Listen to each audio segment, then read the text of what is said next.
am really, really, really tired of the 19th century that is in the center console. It is the factory Nissan head unit, and it only uses one of the 4 speakers. So I don't know whether that's blown speakers or the head units, could be wiring, who knows. But I'm going to tear it out and replace it with something better.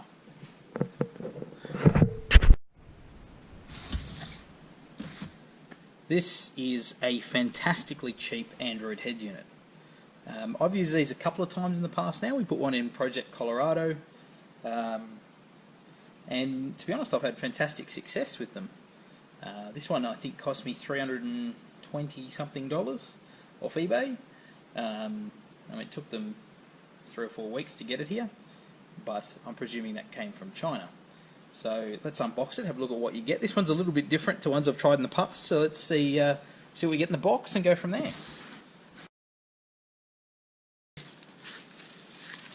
But this head unit is a 10-inch model, which is quite sizable, and it comes courtesy with some pre-existing scratches on the edge, which is nice of them. But anyway, that's going to be the main screen in the Patrol. Like, to give you an idea, that's my hand. It's rather large. Let's pop that back in its bag before I do even more damage.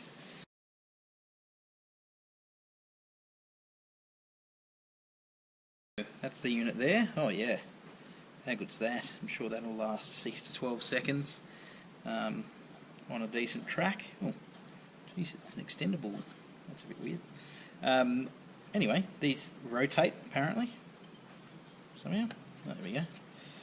So it rotates up, down, side to side, so you can adjust it in the car.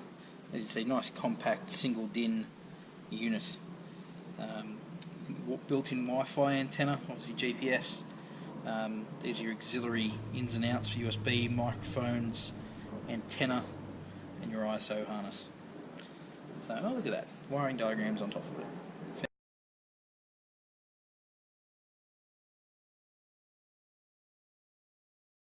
But not least,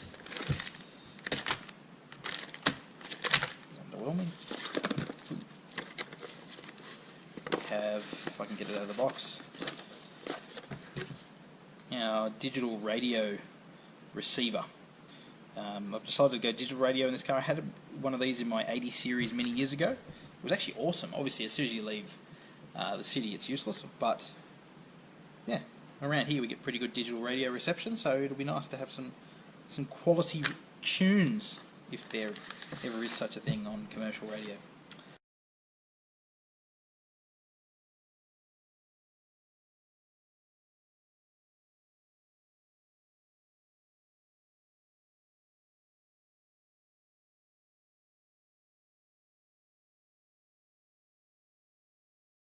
As you can see, it practically falls apart. Alright, time to remove the right hand A-pillar trim so we can install this digital radio module.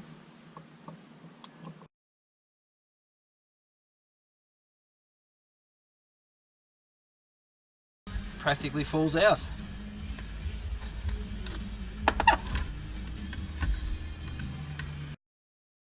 Yeah guys, here's a good example of what not to do.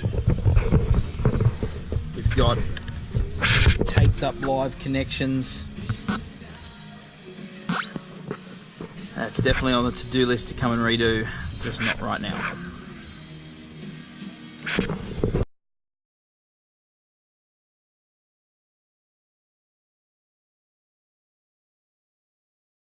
So with these things, basically you've got your actual antenna, which is in a clear plastic film, which goes on the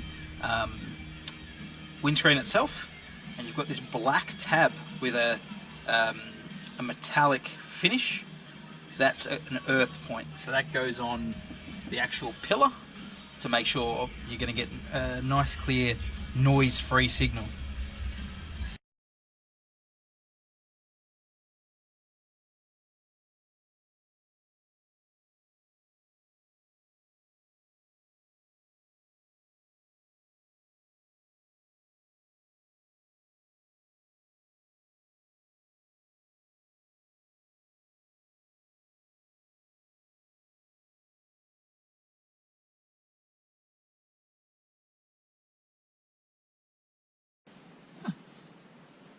Actually wasn't too bad.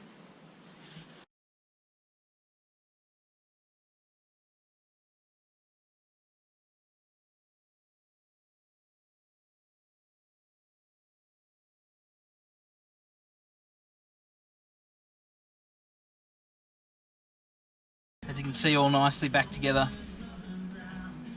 And then I remembered I've also got to do the GPS module. Yep.